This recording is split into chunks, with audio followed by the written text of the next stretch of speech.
Oh, hi. Just trying to get the lighting right. There we go.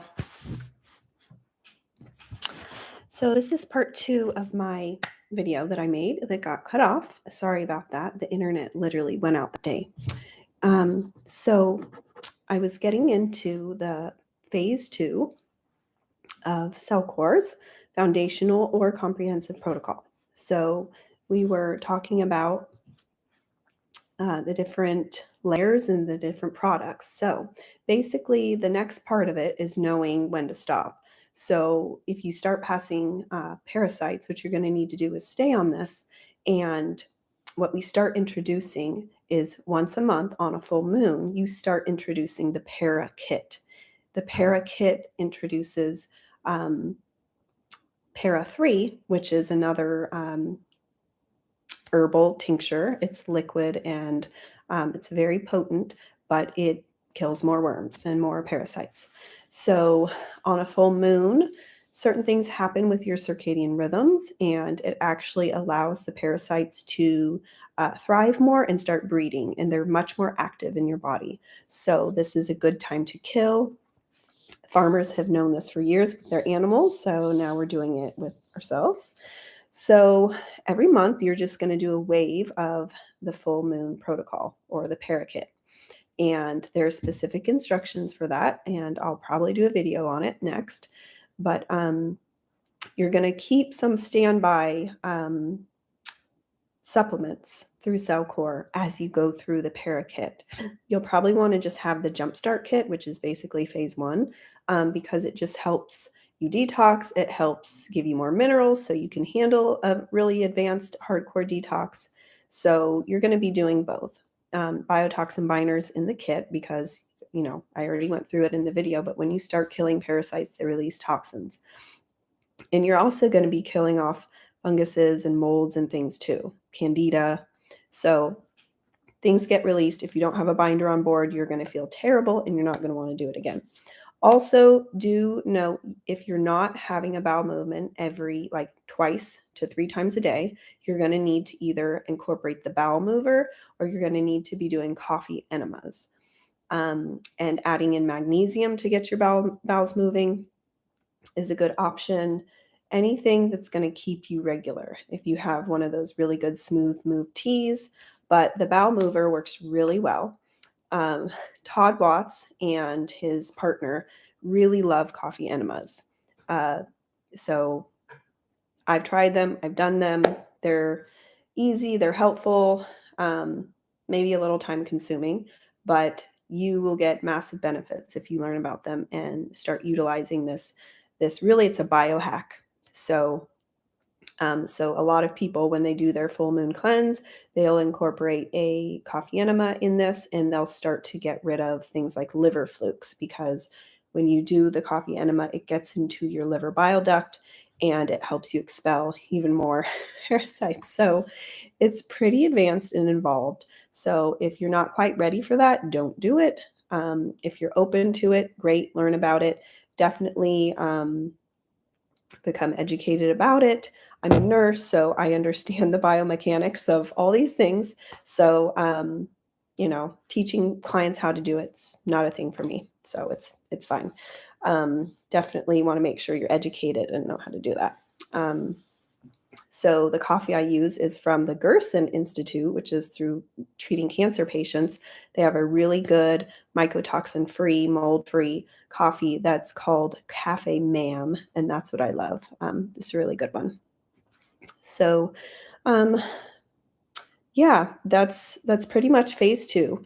It's a lot of learning as you go, and you're kind of testing your body and seeing how you're tolerating these things and what's coming out of you. If nothing's coming out of you, that's great, but you could have microscopic parasites like blastocysts, hominis, D. fragilis. These are all just funny little names I can't pronounce, but they are protozoa and you can't see them. So you can always get a test. So I test a lot of my clients. I do a stool test in the beginning. Let me know if you're interested. I have a link for getting involved in my practice, but what I do from the get-go is I order a stool test, and a lot of times, honestly, guys, this is in the functional world, we cannot pick up many parasites on a stool test. They just hide and they don't come out in the stool, so you just don't see it. Oftentimes, the small microscopic ones like protozoa do show up. So if you have giardia or something like I did, it will show. So, and it's also good to know if you have H. pylori, rampant dysbiosis, terrible digestion, if your gallbladder and pancreas are working well, if you have low stomach acid, if your immune system's low in your gut, if you have leaky gut, high zonulin levels, if you're reacting to foods. Um, I know you kind of want to start on your own and just pop some pills and supplements and be like, I know what I need to do. But honestly, testing and don't guess because you're going to do so much quicker healing instead of just guessing along the way and throwing in random supplements. So it's really good to know what toxins you need to get out, what infections you have, what allergies you have, how your immune system's doing, if you can tolerate gluten, if you can't tolerate dairy, because if you have inflammation in your gut, you cannot heal. So you need to bring your inflammation load down and then you can start to finally move. Your lymphatic system can't move if you have inflammation. So I really stress before, if you have the finances and you can do it, the test is pricey. It's like $350. I use Vibrant America and I use Diagnostic Solutions. That's the GI map or the gut zoomer. So I'll do a consultation after we get the results back and give a little protocol. My favorite protocol, honestly, is Cellcore, but honestly, we have to add in some other things, uh, often some gut support and things like that. And so I like to tweak things and add in some things if I think it's going to benefit the client. Um, so I use Cellcore as the foundational base, and I'll add one or two, or who knows, depending on what the patient needs. So genetic testing is also helpful. If you have MTHFR, like I do, I'm very sensitive. So, I've been experimenting on myself and my family as we've gone through this process because I'm 39 years old, and this is the generation, honestly, that I believe is waking up to what's going on in our healthcare system, what's going on in our food supply, and really just how old and just kind of industrially toxic the world is that our kids are getting sick. So children should be the most vibrant people on the planet, the most healthy. When you see a kid who's got good color, rosy cheeks, nice pink lips, clear eyes, and he's intelligent and with it and coordinated, that's a healthy child. But honestly, you don't see that very often. I was a pediatric nurse, and when I worked in peds and I'd see a healthy kid like in normal life, I would really freak out. And I'm honestly still like that way to today, where I see healthy kids, I'm like, oh, good Lord. But I just don't see many really well children. A lot of sensory disorders, a lot of kids on the spectrum, a lot of developmental delay. And this is honestly, I keep saying honestly, this is a passion of mine. You can tell. I want to see healthy kids. So we got to get the moms healthy. We got to get the dads healthy.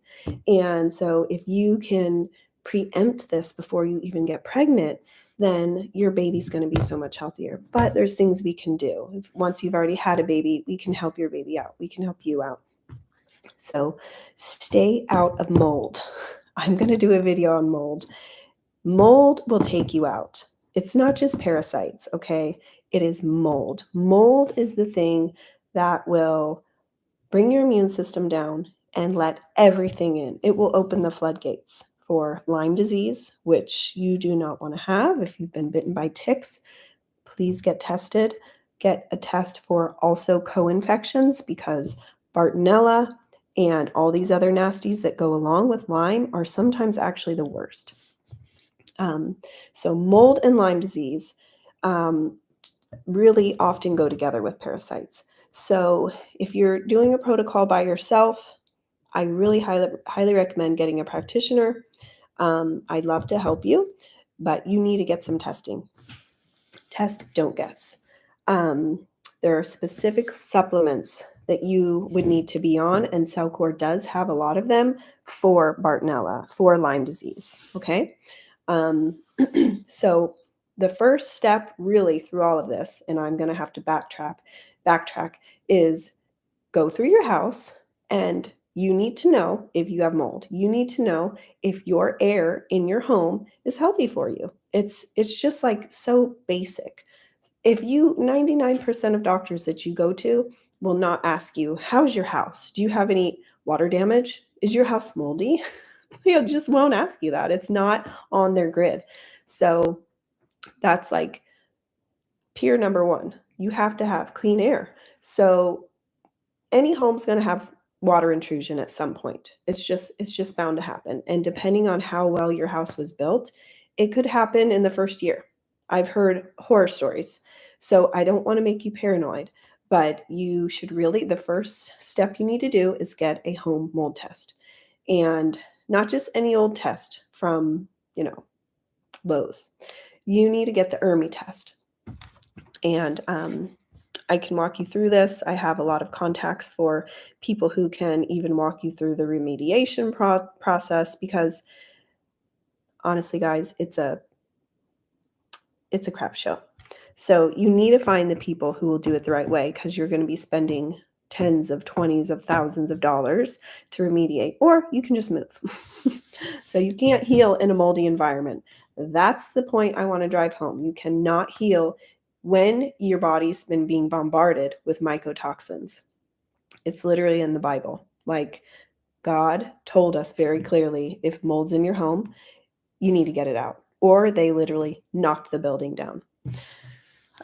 So that's a whole part of this protocol, really, is evaluating your whole environment. So you got to know if your house is clean. You got to know if your water's clean. Get your water tested, or just go ahead and get reverse osmosis, which honestly, it will strip, your water, kind of make it demineralized. So add minerals back to it. I really like the Kangen water system, but who can afford that? There's a lot of other things out there where you can add hydrogen that make it so much better for you. So think about your water, your air, and your food. That's really simple. If you have a pure house and really clean water, that is like 50% of healing, honestly. And the other half is cleanse your body out from all the other things you've been exposed to.